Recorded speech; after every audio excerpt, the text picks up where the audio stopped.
The crisis in South Africa ignited when the Boers declared the independence of their free state from the Union of South Africa. Stemming from years of tension between the Boer, the Anglo, and the native African populations.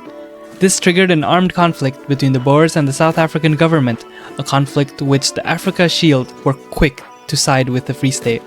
Fearing the combined strength of the Boer and Shield armies, the South Africans requested immediate assistance from the US. Despite not being a formal member of the OFN, the US saw it crucial to defend South Africa's sovereignty as a part of the wider struggle against German influence.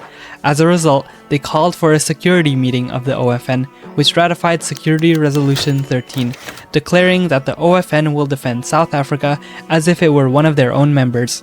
Soon, American and Commonwealth troops would enter South Africa, directly facing off the Boer and Shield armies. It became immediately clear that the Shield armies and their Boer allies were severely under-equipped to confront the OFN forces in South Africa. Lack of support from the native African populations also made it difficult for them to wage their war effort. Within weeks of the American-led intervention, Bloemfontein would fall to the Allies.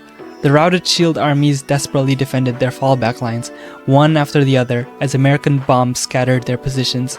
The success of the OFN offensives were a shock even to the OFN commanders.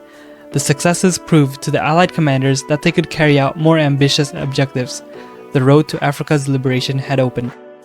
In rapid-fire succession, the Shield armies fell one by one. The first to fall was the Boer Free State on December 27, 1963, followed by Southwest Africa on February 4, 1964, and East Africa the following month. In April, half a year into the OFN intervention, German presence in Africa was all but gone. The task fell to the Americans to reconstruct and re-establish civilian authority in Africa. The OFN established 3 mandates, following the administrative borders of the RCs, to work towards the goal of liberalizing Africa. Germania could only issue a diplomatic protest as they lost control over their resource mining operations in the African continent, which now fell into the hands of their American adversaries.